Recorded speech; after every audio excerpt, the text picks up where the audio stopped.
नमस्कार दोस्तों। हमने अभी तक यहाँ पढ़ लिया कि पंथ निरपेक्ष का क्या मतलब है। हमने पंथ निरपेक्ष का पूरी तरीके से मतलब समझा कि पंथ निरपेक्ष या सेकुलर से तात्पर्य क्या होता है। तो हमने क्या क्या जान लिया। सेकुलर से तात्पर्य क्या होता है कि भारत का कोई राजकीय धर्म ना हो, राज्य अपने नागरिकों के बीच धर्म के आधार पर भेदभाव न करे, और तीसरा, सभी धर्मों के अनुयायियों को समान रूप से धार्मिक स्वतंत्रता का अधिकार प्राप्त हो। यहाँ तक तो हमने पढ़ लिया। अब हमारे सामने जो मतलब कि इस आगे का प्रश्न है वो क्या है कि भारतीय जो संविधान है या भारत जो है किस सीमा तक एक पंथ निरपेक्ष राज्य है, या भारत की राजनीति में धर्म की क्या भूमिका है। अभी हमने मोटा मोटा मतलब सिर्फ इतना पढ़ा कि पंथ निरपेक्ष या सेकुलर का क्या मतलब है, और फिर पंथ निरपेक्ष में, धर्म निरपेक्ष में, सेकुलर में, इन सब में क्या अंतर है ये भी हम जानेंगे। लेकिन अभी मोटा मोटा हमने सिर्फ इतना ही पढ़ा कि पंथ निरपेक्ष या सेकुलर का क्या मतलब है, उसका मोटा मोटा हमने मतलब जान लिया। अब हमारे सामने दूसरा जो प्रश्न खड़ा होता है कि भाई इस आधार पे क्या भारतीय जो समाज है या भारत जो है, क्या ये किस सीमा तक, भाई किस लिमिट तक ये एक पंथ निरपेक्ष राज्य है, सेकुलर स्टेट है, या भारतीय राजनीति में जो राजनीति है उसमें धर्म की भूमिका है भी कि नहीं है, और है तो किस तरीके से है। ये डिटेल हमको पूरी देखनी है। तो अगर हमारे सामने ये प्रश्न आता है कि भारत किस सीमा तक पंथ निरपेक्ष राज्य है या भारतीय राजनीति में धर्म की क्या भूमिका है, दो सवाल है, दोनों को देखेंगे। तो हमारे सामने इस तरह के जब सवाल आते हैं तो इसको हम दो पार्ट में बांट के देखेंगे। हम हमेशा इस तरीके के सवाल को दो पार्ट में बांट के देखते हैं। एक तो ये बताएंगे कि भारतीय संवैधानिक तौर पर भारतीय जो राज्य है इसको पंथ निरपेक्ष क्यों कहा जाता है, कि क्यों कहते हैं कि पंथ निरपेक्ष है। और दूसरा ये बताएंगे कि हाँ किस मतलब कि व्यवहार में ये जो मतलब कि धर्म है, धर्म की राजनीति में, और पूरी की पूरी मतलब कि भारतीय जो समाज है इसमें कितनी भूमिका है, सारा कुछ हम देखेंगे। तो पहले हमारा जो मतलब कि इस प्रश्न का टॉपिक होगा वो ये होगा कि संवैधानिक तौर पर भारत को एक पंथ निरपेक्ष राज्य कहा जा सकता है, क्योंकि अब इसके कुछ तर्क हैं कि क्यों कहा जाता है। देखिए, दो पार्ट में बांट के पढ़ने का हमारा यही मतलब है कि संवैधानिक तौर पर तो सेकुलर है, मीन्स मतलब कि संविधान निर्माताओं ने जो संविधान बनाया वो संवैधानिक तौर पर तो सेकुलर है ही, लेकिन क्योंकि संविधान ये हमारा संविधान ये कभी नहीं कहता है कि चुनाव में आप मंदिर मस्जिद का मुद्दा उठाएं, गिरजाघर का मुद्दा उठाएं, या चुनाव आता है तो जैसे लोग हनुमान जी की भी जाति निकाल लेते हैं, राम की बात करने लगते हैं कि राम हमारे हैं तुम्हारे हैं। संविधान हमारा कहीं नहीं कहता है, लेकिन व्यवहार में ये सब मुद्दे उठते हैं। तो हमारा दूसरा पक्ष यही होगा। पहला पक्ष तो हम संवैधानिक पक्ष बताएंगे कि भाई हमारा संविधान की इस तरह की बातें नहीं करता है, संविधान जो है रिलीजन से तटस्थ होने की बात करता है, लेकिन व्यवहार में, राजनीति में इस तरह के मुद्दे उठते हैं। तो दोनों सवालों को डील करेंगे। उसमें पहला पार्ट हमारा ये है कि संवैधानिक तौर पर भारत को एक पंथ निरपेक्ष का राज्य कहा जा सकता है। वो क्यों कहा जा सकता है? क्योंकि भारत में पहला इसका जो तर्क है कि भारत में राज्य का कोई राजकीय धर्म नहीं है, और संविधान की प्रस्तावना भारत को पंथ निरपेक्ष घोषित करती है। इसका पूरा तर्क हमने अभी पिछले वीडियो में सारा कुछ हमने देख लिया है। इसका जो हमने पंथ निरपेक्षता की परिभाषा पढ़ी तो उसी में हमने देख लिया कि भारत में राज्य कोई राजकीय धर्म नहीं है, और जो इसकी प्रस्तावना है ये भारत को खुद ही पंथ निरपेक्ष घोषित करती है। तो इस हिसाब से कहा जाएगा कि भारत एक पंथ निरपेक्ष राज्य है। दूसरा तर्क है कि भारत के संविधान में समानता का अधिकार एक मौलिक अधिकार है, जो धर्म के आधार पर नागरिकों के बीच भेदभाव की मनाही करता है। आर्टिकल 14 से 18 जो है ये हमारा जो मौलिक अधिकार है उसमें समानता का मौलिक आधार है, जिसमें साफ साफ संविधान हमारा ये कहता है कि धर्म के आधार पर, धर्म है, जाति है, लिंग है, 5 तरीके हैं जिसके आधार पर विभेद नहीं किया जाएगा। तो हमारे संविधान निर्माता ही ये चाहते थे, उन्होंने ही संविधान को एक सेकुलर संविधान बनाया। तो हमारे संविधान में ये समानता का अधिकार बताया गया है कि किसी आधार पे आपसे भेदभाव नहीं किया जाएगा। आप चाहे हिंदू हो, मुसलमान हो, सिख हो, ईसाई हो, किसी भी रिलीजन के हो, आपके साथ भेदभाव नहीं होगा। तीसरा तर्क इसका है कि भारत में धार्मिक स्वतंत्रता का अधिकार, एक तो समानता का अधिकार है कि आपके साथ धर्म के आधार पर भेदभाव नहीं होगा, और दूसरा है कि भारत में धार्मिक स्वतंत्रता का अधिकार एक मौलिक अधिकार है। ये भी मौलिक अधिकार है और ये भी मौलिक अधिकार है, मतलब ये आपको मिलेगा ही मिलेगा। राज्य कोई भी कानून बनाकर इसको आपसे छीन नहीं सकता। तो मौलिक अधिकार है जो सभी धर्मों के अनुयायियों को अपने अपने धर्म के अनुसार आचरण करने की स्वतंत्रता देता है। तो हमारा जो संविधान का आर्टिकल 25 से 28 है, 25 से 28 वो ये कहता है कि धार्मिक स्वतंत्रता का अधिकार सबको होगा। सेकुलर इसलिए भी यहाँ किया गया कि बनाया गया कि यहाँ पे जो मतलब कि लोग हैं, ऐसा ना हो कि केवल इस्लाम का आचरण होगा यहाँ पे, या हिंदू का आचरण होगा, या मतलब कि क्रिश्चियनिटी का आचरण होगा। वहीं पे कुछ ऐसे देश है, जैसे मान लो कि अफगानिस्तान होगा, अफगानिस्तान हो गया, जो धार्मिक देश है वहाँ पे इस्लाम का ही आचरण होगा। तो इसलिए ये किया गया कि सबको, जितने भी रिलीजन के लोग हैं, सबको अपने अपने हिसाब से अपने अपने धर्म को मानने की स्वतंत्रता हो, कोई किसी को बाध्य ना कर पाए। अगर कोई किसी को बाध्य भी करता है तो राज्य ये सुरक्षा की गारंटी देगा कि मतलब कि उसको बाध्य नहीं किया जाएगा, और जो बाध्य करेगा उसके खिलाफ कानूनी कार्रवाई की जाएगी, क्योंकि ये आपका एक फंडामेंटल राइट है। तो इन तर्कों के आधार पर हम कहते हैं कि भारतीय संवैधानिक तौर पर हमारा जो भारत है ये एक पंथ निरपेक्ष राज्य है, क्योंकि इसके तर्क क्या दिए हमने कि हमारे प्रस्तावना में लिखा है हमारे यहाँ पे समानता का अधिकार है, हमारे यहाँ पे धार्मिक स्वतंत्रता का अधिकार है। तो इन तर्कों के आधार पर हम ये कहते हैं कि भारत में भारतीय समाज या भारत एक पंथ निरपेक्ष राज्य है। लेकिन अब आप मतलब कि ये सैद्धांतिक तौर पर ये संवैधानिक बातें हुई। अब लेकिन व्यवहार में हम क्या देखते हैं, हम व्यवहार में देखते हैं कि भारतीय राजनीति में धर्म महत्वपूर्ण भूमिका निभाता है, जिसके अनेक रूप मतलब कि देखने को मिलते हैं। देखिए, भारतीय राजनीति में जो संवैधानिक तौर पर धर्म की राजनीति में रोक है, क्योंकि संविधान में हमारे ये कहा गया है कि धर्म का हस्तक्षेप नहीं होगा किसी भी मामले में। धर्मनिरपेक्षता की बात गई तो संवैधानिक तौर पर इसकी राजनीति में धर्म को रोका गया है, लेकिन व्यवहारिक तौर पर धर्म राजनीति में काफ़ी बड़ी भूमिका निभाता है। व्यक्तिगत पूजा पाठ की तो आज़ादी देता है, लेकिन लोग मतलब कि जो सरकारें बनती हैं वो इससे आगे बढ़ के नीतियों में भी इसको पहुंचा देती हैं, अपने मतलब कामकाज में भी धर्म को पहुंचा देती है। तो इसी आधार पे कहा जाता है कि जो संविधान तो हमारे व्यक्तिगत तौर पर आज़ादी दे रहा, लेकिन जब आप नीतियों में कार्य अपने कामकाज में सरकार का जो मतलब पक्ष है उन सब चीज़ों में अगर आप धर्म पहुंचा देते हैं तो वहाँ पे कहा जाता है कि धर्म जो है राजनीति में बड़ी भूमिका निभाता है। ये हमारा व्यवहार संविधान मना करता है, सैद्धांतिक तौर पर मना ही है, लेकिन व्यवहार में धर्म राजनीति में बड़ी भूमिका निभाता है। तो पहला इसका जो हमारा मतलब कि पॉइंट होगा देखने का कि चुनाव में धर्म की क्या, अगर राजनीति में धर्म की क्या भूमिका निभाता है ये देखना है, तो सबसे पहले तो यही देखना होगा कि भाई कि जो धर्म है ये चुनाव में क्या भूमिका निभाता है, और यहीं तो सारे मुद्दे उठते हैं।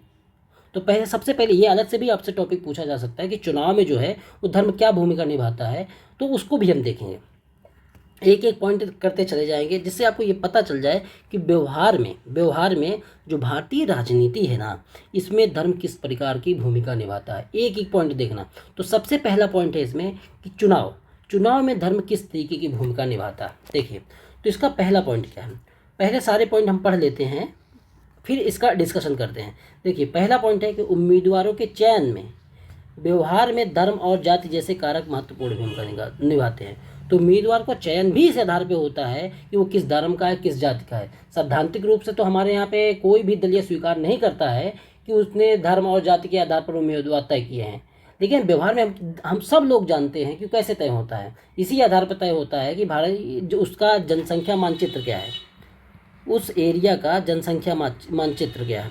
जनसंख्या मानचित्र का क्या मतलब है कि ये बताता है जनसंख्या मानचित्र कि चुनाव में कितने प्रतिशत मतदाता किस किस जाति के हैं, किस किस धर्म के हैं, अमीर है, गरीब है, शहरी है, ग्रामीण है।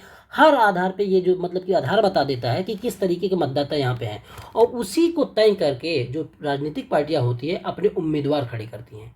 इस आधार पे नहीं खड़े करती कि कोई बहुत अच्छा है, इस आधार पर खड़ी करती हैं कि कौन वहाँ पे जीत जाएगा, और जीतने में धर्म और जातियाँ इस तरीके की जो चीज़ें बहुत बड़ी भूमिका निभाती हैं।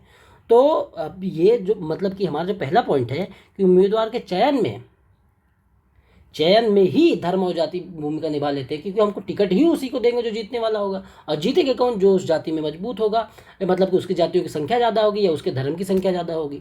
इसी आधार पे हम कहते हैं, और ये सच्चाई है कि मतलब कि लोग स्वीकार नहीं करेंगे कि भाई जो पार्टियां होंगी उसे स्वीकार नहीं करेंगी कि हमने इस आधार पर टिकट दिया, लेकिन ये सच्चाई है कि जब भी टिकट का बंटवारा होगा ना, हर दल कहेगा कि हमने योग्य उम्मीदवार दिए, लेकिन वास्तव में यह देखने को मिलेगा कि जो उम्मीदवार टिकट देते हैं तो वो देखते हैं कि वो उस क्षेत्र में किस जाति धर्म के लोग ज़्यादा हैं। कोई भी बढ़िया कार्यकर्ता अगर दूसरी जाति का भी होगा तब भी उसको टिकट नहीं मिलेगा, क्योंकि धर्म और जाति एक महत्वपूर्ण कारक है। तो ये पहला पॉइंट हमारा क्लियर हो गया। दूसरे पॉइंट में आते हैं। भारत के चुनाव के दौरान धार्मिक मुद्दे उठाए जाते हैं।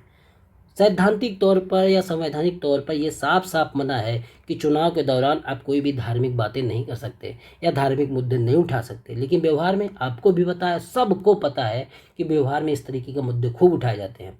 और कोई भी मुद्दा, राम मस्जिद का मुद्दा, राम मंदिर का मुद्दा, ज्ञानवापी का मुद्दा, या दूसरे धर्म के खिलाफ कुछ गलत सलत बोल देना, कब्रिस्तान का मुद्दा ला देना, शमशान का मुद्दा ला देना, ये कहना कि बिजली दी जा रही नहीं दी जा रही, इस तरह खूब सवाल उठाए जाते हैं। और जब मतलब कि क्योंकि संवैधानिक तौर पर तो मना है, तो अगर जो हमारा चुनाव आयोग है उनको नोटिस देगा तो तुरंत स्पष्टीकरण देते हैं कि भाई मेरा मतलब ये नहीं था, मेरा मतलब ये था, मैं तो अव्यवस्था पे बात कर रहा था। अगर कब्रिस्तान का मुद्दा है कि एक जगह पे बिजली दी जा रही है, दूसरे टाइम पे नहीं दी जा रही, तो मैं तो अव्यवस्था की बात कर रहा था, मैं तो इस तरीके कोई धार्मिक मुद्दा उठा ही नहीं रहा था।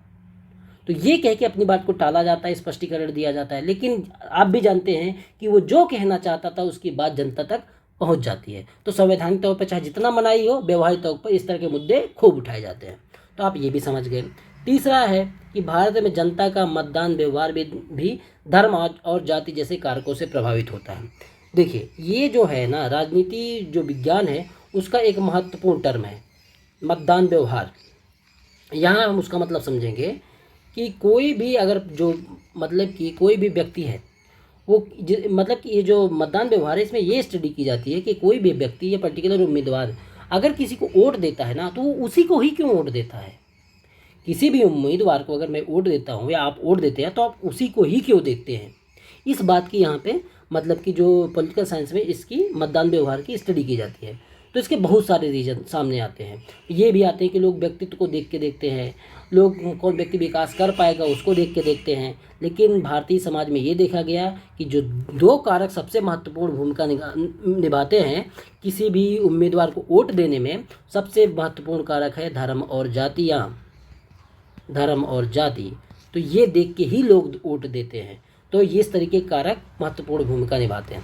तो आपने ये तीनों पॉइंट अच्छे से देखे कि चुनाव में धर्म की क्या भूमिका है। एक और बात, एक पॉइंट और इसमें ऐड कर लीजिए, इसका ऐड कर लीजिए कि मंत्री परिषद का गठन या मंत्रियों की नियुक्ति, कुछ भी पॉइंट लिख लीजिए। इसमें मैं ये बताना चाहता हूँ मोटे तौर पे कि कोई भी पार्टी है जब वो मतलब कि चुनाव के दौरान जब जीत जाती है तो जब वो मंत्री परिषद का गठन करती है, राजनीतिक पदों का विवरण मतलब कि वितरण करती है, तो उसमें भी धर्म और जाति की भूमिका से वो तटस्थ नहीं रहती। ये कहना चाह रहा। इसका मतलब है कि संविधान में तो कहीं नहीं लिखा गया कि आप जब चुनाव जीत के आएंगे तो इस धर्म के, इस जाति के लोगों को ही मंत्री नियुक्त करेंगे या धर्म के आधार पर मंत्री नियुक्त करेंगे। लेकिन व्यवहार में इसका प्रमुखता से ध्यान रखा जाता है, क्योंकि जानते हैं कि सब लोग, जितनी भी पॉलिटिकल पार्टी है वो जानती हैं कि अगर किसी भी व्यक्ति को जो उस जाति का बड़ा है या उस जाति के कई लोगों का प्रतिनिधित्व करता है या उस धर्म के लोगों का प्रतिनिधित्व करता है, अगर उसको मंत्री या मतलब बड़ा पद नहीं दिया गया तो आगे आने में जो चुनाव होंगे उसमें विपक्षी लोग हैं या यही लोग मतलब कि इस बात का मुद्दा बना देंगे कि भाई आपने तो हमारी जाति वाले को कोई मंत्री बनाया ही नहीं, ओबीसी मंत्री नहीं बनाया, ब्राह्मण मंत्री नहीं बनाया, हिंदू मंत्री नहीं बनाया, मुस्लिम मंत्री नहीं बनाया। तो इस तरीके के आपको अच्छे आरोप जो विपक्ष है वो लगाता रहेगा। तो चुनाव हारने के डर से ना लोग ऐसे मतलब कि लोगों को मंत्री भी बनाते हैं। तो चुनाव में ये भूमिका होती है जाति समाज और धर्म की।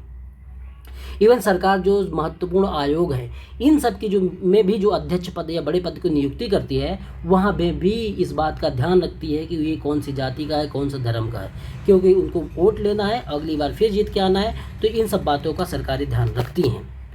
तो आपने ये समझ लिया कि चुनाव में धर्म की क्या भूमिका। अगर आपसे कोई अलग सवाल भी पूछा जाए, एक अलग सवाल ये पूछा जाए कि भाई भारतीय समाज में या भारतीय राजनीति में चुनाव का जो पक्ष है उसमें धर्म की क्या भूमिका है, तो आप यही सारे कारण व्यवहार और फिर जो डिटेलिंग मैंने बताई उन सबको इकट्ठा करके आप बेहतरीन आंसर लिख सकते हैं।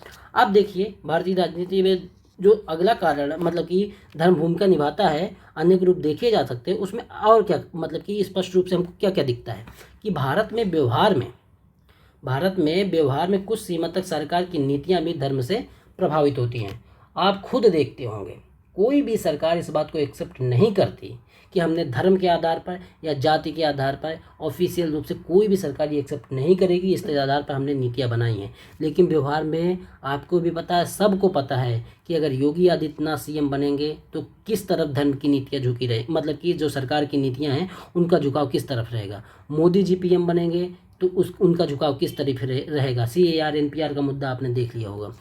अखिलेश चुनाव मतलब कि अगर सीएम बनेंगे उनकी नीतियाँ किस तरफ झुकी रहेंगी। सबको पता है कि किसकी सरकार बनने से हज हाउस चमक जाता है, किसकी सरकार बनने से अमरनाथ हाउस चमक जाता है। तो ये सबको पता है कि व्यवहार में जो है ना कि सरकार की नीतियाँ भी धर्म से प्रभावित होती हैं। ऐसे सैद्धांतिक तौर पर तो कोई नहीं स्वीकार करेगा कि हमने धर्म को देख के नीतियाँ बनाई हैं, लेकिन व्यवहार में सबको पता चल ही जाता है। भारत ही ऐसा देश है, भारत एक ऐसा देश है ना जहाँ पर लोगों ने धर्म को, रंग को भी रिलीजन से जोड़ दिया है। भगवा पोत देना, हरा पोत देना, तो आप ये कह ही नहीं सकते कि भारतीय जो राजनीति है उसमें धर्म की भूमिका नहीं है। सब कुछ राजनीति के लिए ही होता है। अगला पॉइंट क्या है कि भारत में धर्म पर आधारित अनेक महत्वपूर्ण संगठन हैं जो व्यवहार में सरकार की नीतियों को प्रभावित करते हैं। धर्म के आधार पर बने संगठन, हर धर्म, हर जाति या कोई भी पॉलिटिकल पार्टी होगी, इस तरह के संगठन बनाए ही रहती है जिनसे भावनाओं को मतलब कि उत्तेजित किया जा सके।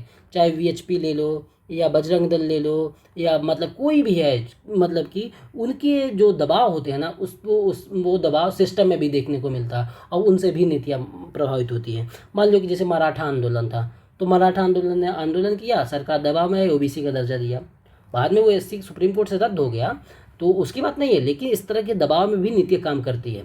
तो आपने ये पूरा जो देखा अभी तक कि भारतीय जो समाज है या भारत किस तरीके से एक पंथ निरपेक्ष राज्य है, उसका पक्ष भी देख लिया और आप दूसरा पक्ष भी देख लिया कि भारतीय राजनीति में धर्म की क्या भूमिका है, ये भी देख लिया।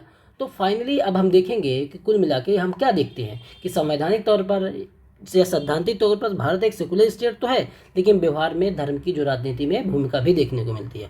फाइनल जो आप कंक्लूजन लिखेंगे ना, हमेशा फाइनल में एक आशावादी भविष्य लक्ष्य जो होता है ना, फ्यूचरिस्टिक अप्रोच वाला कंक्लूजन लिखेंगे कि अभी भी है सेकुलर, अभी भी है और अधिक हो जाएगी। और फाइनल जो आप कंक्लूजन लिखेंगे, एक लिखने का पॉइंट बता देता हूँ, आपको क्या लिखना है कि वर्तमान में देखिए, वर्तमान में आप इसको मैं बोल देता हूँ, लिखिए इसको।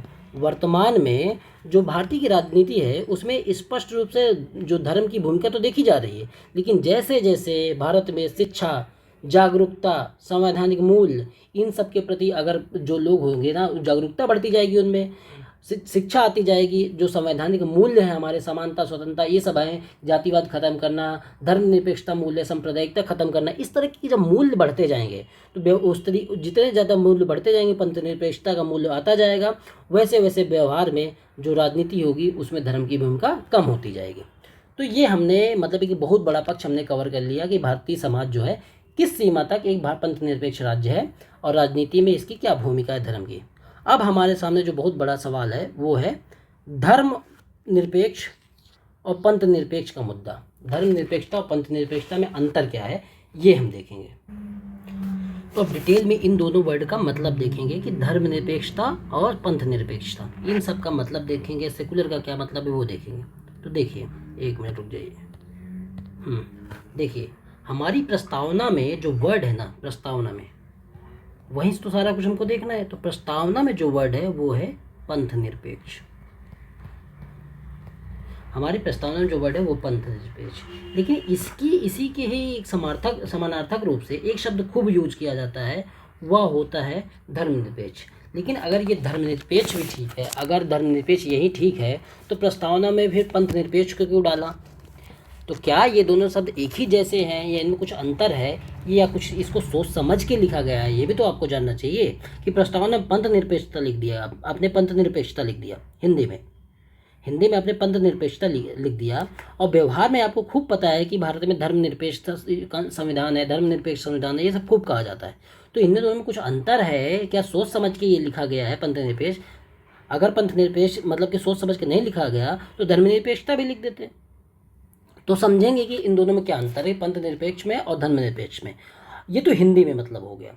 इंग्लिश में हमारी प्रस्तावना में, इंग्लिश में जो पंथ निरपेक्ष लिखा है, इसकी इंग्लिश क्या लिखी गई है? इसकी इंग्लिश लिखी गई है सेकुलर। इसकी इंग्लिश सेकुलर लिखी गई है। सारा कुछ डिबेट यहीं से है कि सेकुलर का जो हिंदी इंग्लिश है, क्योंकि हमारा संविधान इंग्लिश में लिखा गया, तो सेकुलर का जो हम हिंदी अनुवाद लेंगे वो धर्मनिरपेक्ष लेंगे कि पंथ निरपेक्ष लेंगे। आपको भी पता है कि दोनों वर्ड यूज में आ रहे हैं, तो हम यही समझेंगे इन दोनों वर्डों में अंतर क्या है। अब इन दोनों वर्ड को अगर जानना है तो पहले तो इस बात को जानना होगा कि सेकुलर का क्या मतलब है। अगर आप सेकुलर का मतलब जान जाओगे तब तो इसका मतलब समझोगे। तो सबसे पहले हमें यही देखना है कि सेकुलर का क्या मतलब है। देखिए, सेकुलर का जो मतलब है ना, सेकुलर का मतलब है रिलीजन से तटस्थता। रिलीजन से तटस्थता मत रिलीजन का विरोध नहीं, बस इससे न्यूट्रल हो जाना।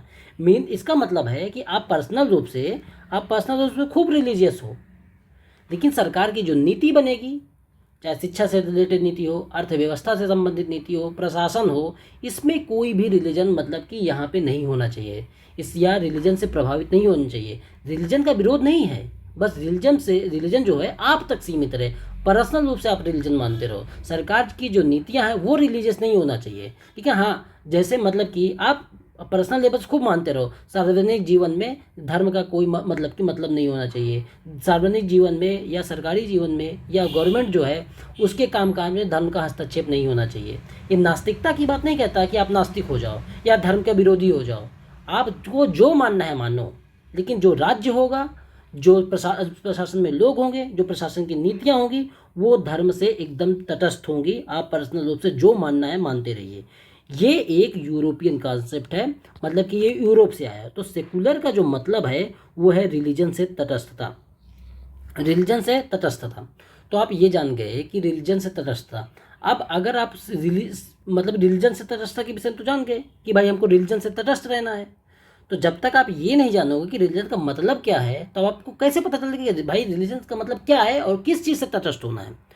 तो सेकुलर की स्पष्ट इमेज आपके सामने बनेगी ही नहीं, क्योंकि सेकुलर अगर ये कह दिया, सेकुलर का मतलब कि ये कहे कि आपको रिलीजन से तटस्थ होना है, सामाजिक मतलब कि हमारे जो सार्वजनिक जीवन है उसमें रिलीजन से तटस्थ होना है, तो आपको क्या इमेज निकले कि भाई किससे तटस्थ होना है। तो मतलब ये है कि आपको सेकुलर का स्पष्ट इमेज बनानी है, सेकुलर को ढंग से समझना है, तो पहले रिलीजन को ही ढंग से समझना पड़ेगा। ये तब अच्छे से जान पाओगे कि भाई हमको अच्छा इससे मतलब इकोनॉमी को इससे बचाना है, एजुकेशन को इससे बचाना है, अपनी पॉलिटी को इससे बचाना है, तब आप समझ पाओगे अच्छा रिलीजन ये है, इससे हमको बचाना है। तो रिलीजन जो है ये इंग्लिश शब्द है। देखिए, रिलीजन जो है ये इंग्लिश शब्द है। अब ये बना किस शब्द से है? लैटिन भाषा का एक शब्द है, लैटिन बहुत पुरानी भाषा है, उसी से इंग्लिश बनी है, बहुत सारी लैंग्वेज लैटिन से बनी है। तो इसका मतलब होता है, ये जो लैटिन वर्ड का एक वर्ड है लिगायर, इससे मिलके बना है। और लिगायर का मतलब होता है जोड़ना, टू कनेक्ट। लिगायर का मतलब होता है टू कनेक्ट। तो अब आप समझो कि ये जोड़ने की बात करता है। इसका अगर शाब्दिक मतलब लोगे लिगायर का, रिलीजन का, लिगायर जोड़ना, लिगायर मतलब पुनः जोड़ना। तो ये पुनः किससे, एक मतलब कि एक बहुत समय पहले जुड़े थे, बाद में हट गए और फिर से जोड़ने की बात कर रहा है।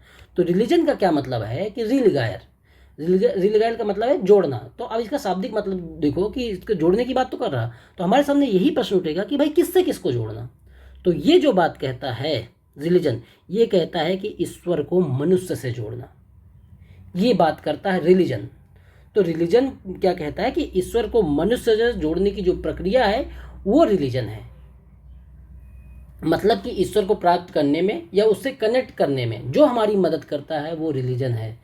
और क्या मतलब है इसका कि पारलौकिक मतलब ईश्वर, पारलौकिक को इहलौकिक से, या इहलौकिक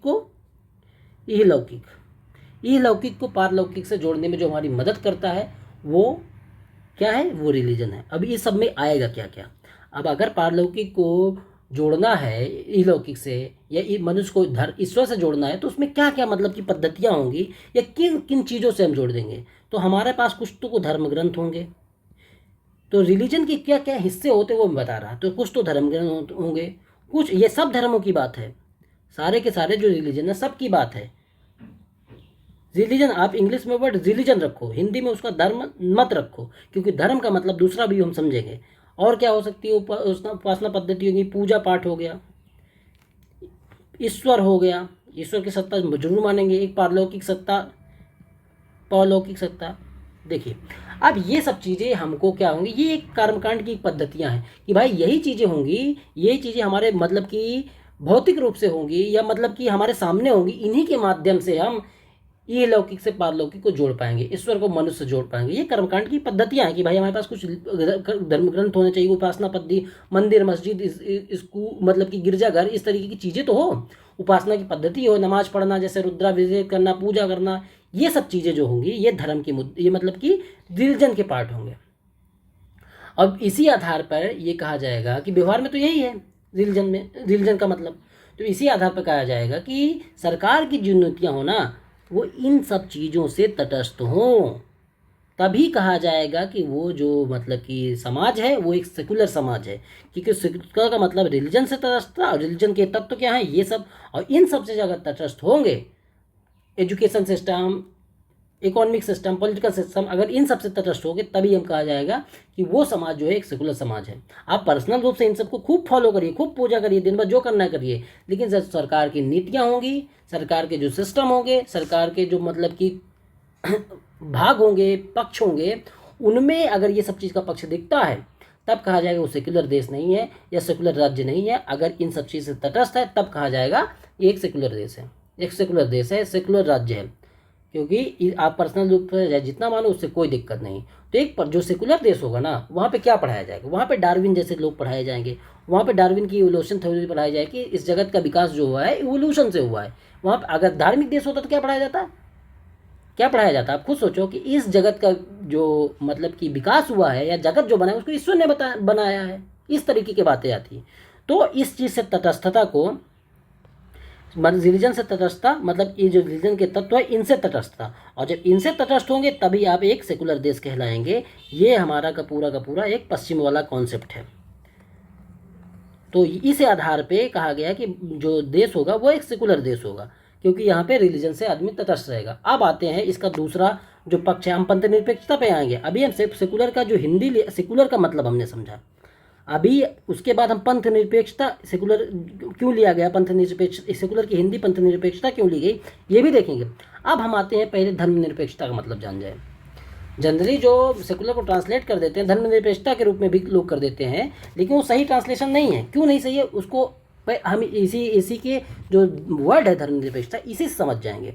देखिए धर्म निरपेक्षता की अगर मीनिंग पे जाओगे आप खुद ही समझो। धर्म निरपेक्षता मतलब कि धर्म निरपेक्षता मीनिंग है इसकी धर्म से निरपेक्षता। इसका मतलब है कि धर्म को समझने के लिए हमें सबसे पहले यह समझना होगा कि धर्म क्या है, तभी तो हम उससे निरपेक्षता की बात कर पाएंगे। तो सबसे पहले हम इसकी व्याख्या करेंगे कि धर्म क्या है। देखिए धर्म जो है ना एक हिंदी शब्द है, और हिंदी जैसे उसमें इंग्लिश शब्द था सेकुलर वो लैटिन से बना था, इसी तरह धर्म जो है हिंदी शब्द है, और ये संस्कृत भाषा के शब्द है, संस्कृत से ही निकली हिंदी। तो संस्कृत भाषा के शब्द है एक ध्री धातु है इससे निकला है।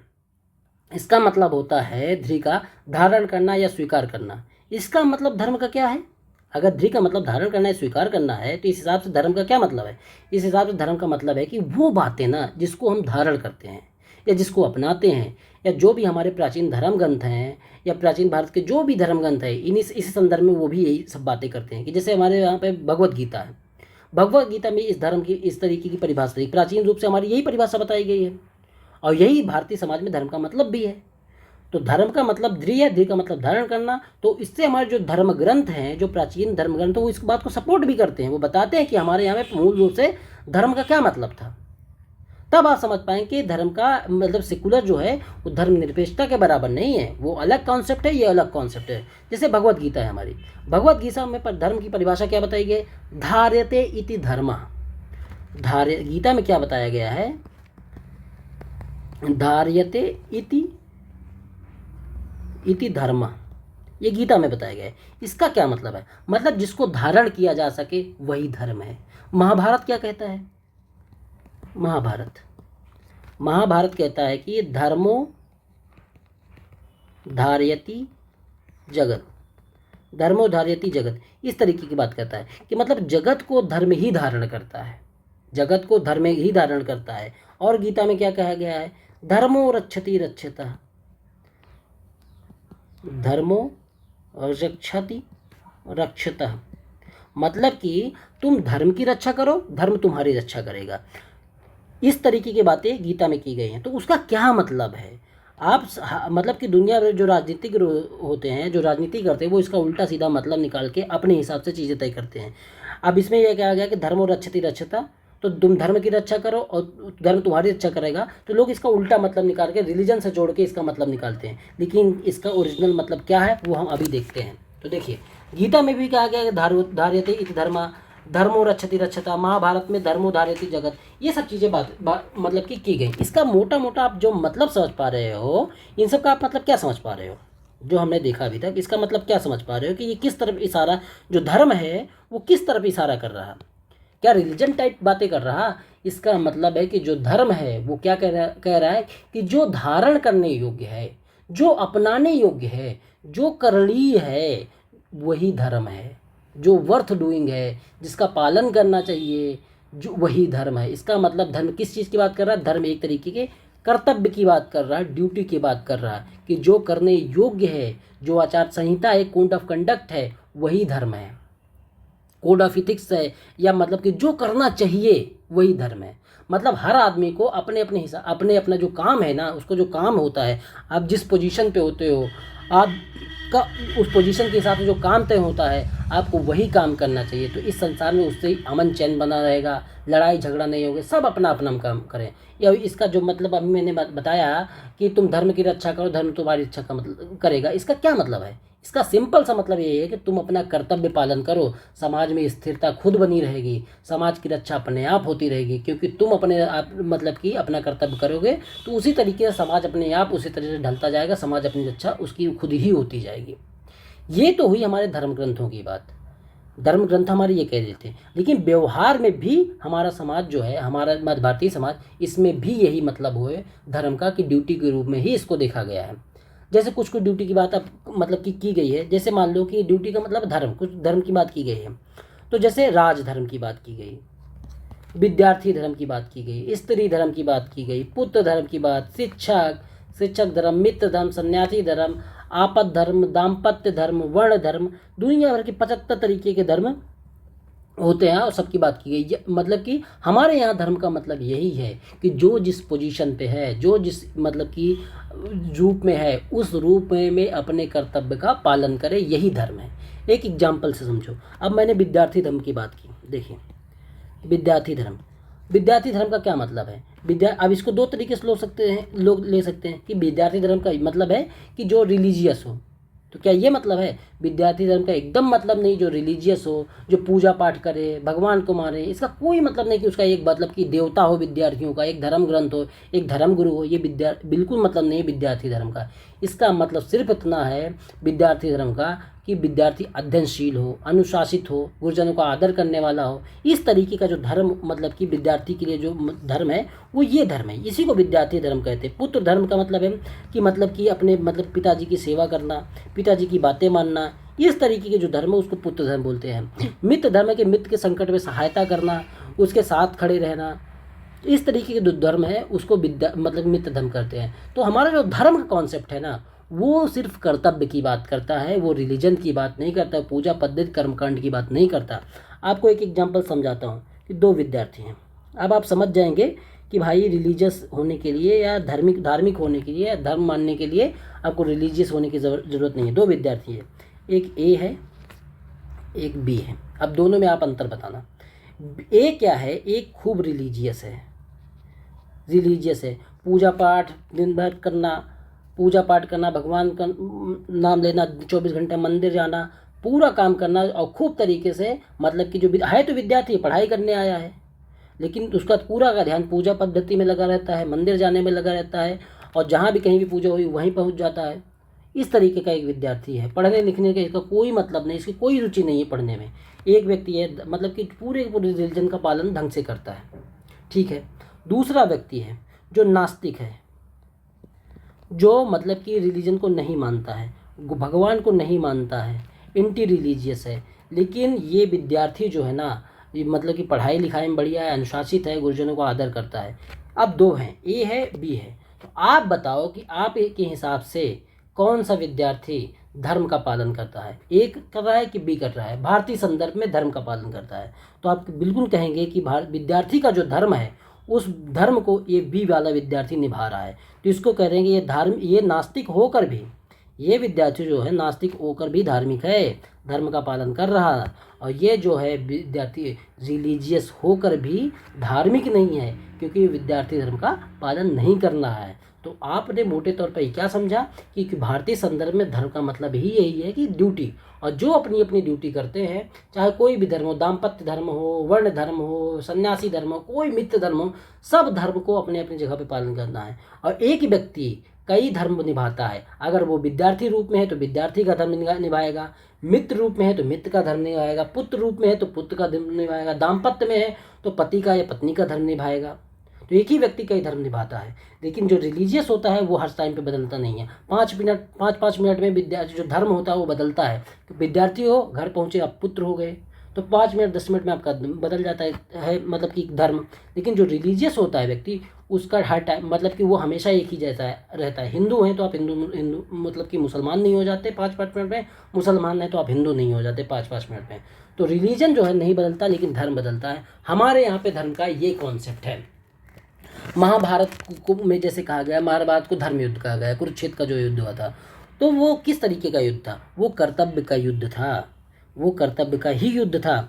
अब इसको जिहाद के रूप में अब नहीं दे। आज जो युद्ध होते हैं अगर धर्म के नाम पे, तो वो धर्म के जो धार्मिक युद्ध नहीं होते, वो रिलीजियस युद्ध होते हैं। एक पंथ को दूसरे पंथ से लड़ाया जाता है, तो वो रिलीजियस युद्ध हो गए, वो धार्मिक युद्ध नहीं हुए। अब इस लिहाज से आप देखो धर्मनिरपेक्षता का क्या मतलब निकला। आपने इतना देर से धर्मनिरपेक्षता मैंने पढ़ाया आपको, तो उसका क्या मतलब निकला? इसका मतलब अब धर्म आपने जान लिया, तो क्या मतलब धर्म जो जाना आपने, तो इसी धर्म से तटस्थ होना, धर्म से तटस्थ होना ही धर्मनिरपेक्षता है। तो आप बताओ कि धर्म से तटस्थ होने का मतलब क्या है? कर्तव्य से तटस्थ होना।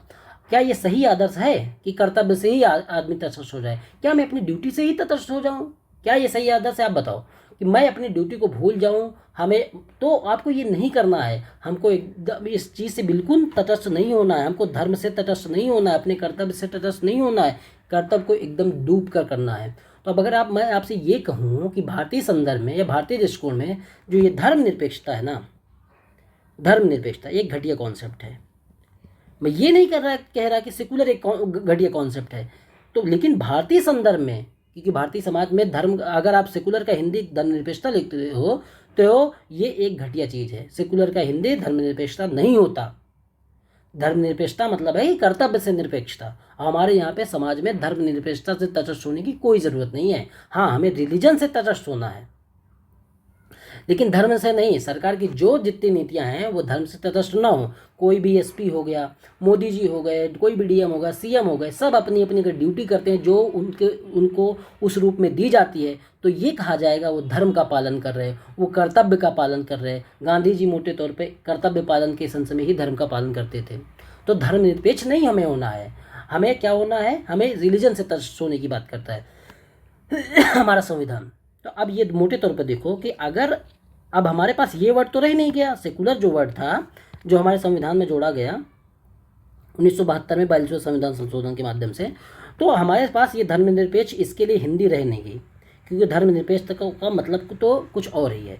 तो इसके लिए हमें एक शब्द खोजना था जो कम से कम इसका मोटे तौर पर इसका उल्टा मतलब कि इसके अर्थ को कन्वे तो कर पाए।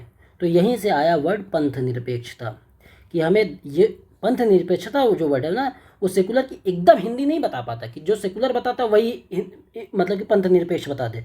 पंथ का मतलब तो सेक्ट, एक जो रिलीजन होता है उसके कई सारे सेक्ट होते हैं। जैसे इस्लाम धर्म है तो सिया सुन्नी सेक्ट हो गए, हिंदू धर्म है तो इसमें शैव धर्म, वैष्णव धर्म, शाक्त धर्म, बहुत सारे मतलब सेक्ट हो गए।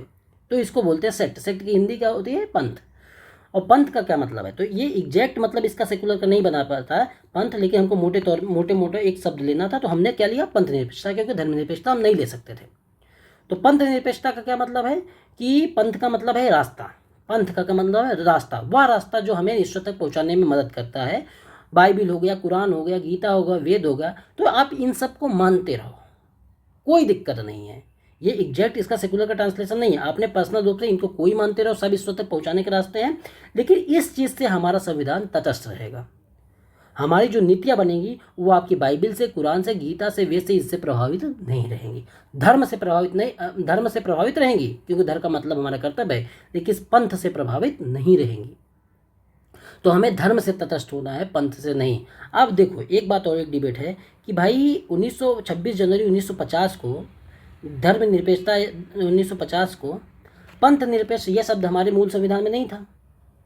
बाद में जोड़ा गया 1976 में 42वें संविधान संशोधन के माध्यम से। अगर 26 जनवरी 1950 को अगर ये सेकुलर शब्द आता, सेकुलर एक आता वर्ड, तो जरूर इसके साथ पंथ निरपेक्ष ना आता। इस ज़्यादातर संभावना ये थी कि जो हमारी संविधान सभा थी उसमें उसकी जगह पे मतलब पंथ निरपेक्ष की जगह पे हिंदी में धर्मनिरपेक्ष शब्द लिख देती। उसका तर्क क्या है मैं बताता हूँ आपको। क्योंकि उस समय इस शब्द पे बहुत ज़्यादा डिबेट नहीं हुई, माइन्यूट एनालिसिस इस बात पे नहीं हुआ। संविधान सभा में इतना माइन्यूट एनालिसिस नहीं किया इस शब्द पे, और बहुत सारे एनालिसिस किया, लेकिन इस शब्द को इतनी वरीयता नहीं दी। बाद में जब 1976 में प्रावधान हुआ 42वें संविधान संशोधन के माध्यम से, तब धर्मनिरपेक्षता जोड़ के पंथ निरपेक्षता जोड़ा गया। वो उसका तर्क क्या है, क्योंकि संविधान तो 1950 से लागू होगा, 26 नवंबर 1949 से प्रस्तावना में यही लिखा हुआ है। तो उसके बाद जब मतलब कि बनाया गया संविधान, तो हमारे संविधान में जब मतलब कि प्रस्तावना में ये वर्ड नहीं था, तब बहुत जगह संविधान में, हर जगह संविधान में अन्य प्रावधान संविधान के, जैसे आर्टिकल 15 हो गया, 16 हो गया, 25 से 28 हो गया, सब जगह धर्म लिखा है। रिलीजन की हिंदी धर्म लिखी है, रिलीजन की हिंदी धर्म लिखी है। तो अगर हमारे संविधान में प्रस्तावना में अगर उस समय सेकुलर लिखा जाता तो उसकी हिंदी धर्मनिरपेक्ष ही लिख देते, क्योंकि और जगह हमने ट्रांसलेशन में धर्म ही लिखा है, तो इसलिए यह संभावना ज़्यादा थी।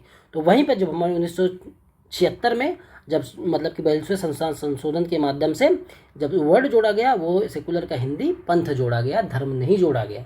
वो इसीलिए कि हमको पंथ से तटस्थ होना है, पंथ से तटस्थ होकर हमारी नीतियाँ बनानी है, धर्म से तटस्थ होकर नीतियाँ नहीं बनानी है, क्योंकि धर्म का मतलब होता है कर्तव्य। तो दोस्तों, इस वीडियो में हमने जो धर्म निरपेक्षता, पंथ निरपेक्षता, सेकुलर, ये सारे जो हमारे मतलब कि प्रस्तावना में वर्ड है ना, उसको हमने देख लिया। उससे संवैधानिक पक्ष देख लिया, उससे जो पॉलिटी का जुड़ा हुआ टॉपिक था उसको भी देख लिया कि राजनीति में धर्म की क्या भूमिका है, भारत किस सीमा तक पंथ निरपेक्ष राज्य है, पंथ निरपेक्षता का क्या मतलब है। पूरी तरीके से आपको ये चीज़ें स्पष्ट हो जानी चाहिए, क्योंकि कहीं भी ऐसा नहीं है जहाँ पे आपको कोई डाउट मतलब कि आपका बचा रह जाए, क्योंकि हर एक चीज़ स्पष्ट तरीके से बता दी गई है। एक बार ना समझ में आए तो 2-3 बार ये वीडियो देखिए, लेकिन आपको डाउट नहीं होना चाहिए।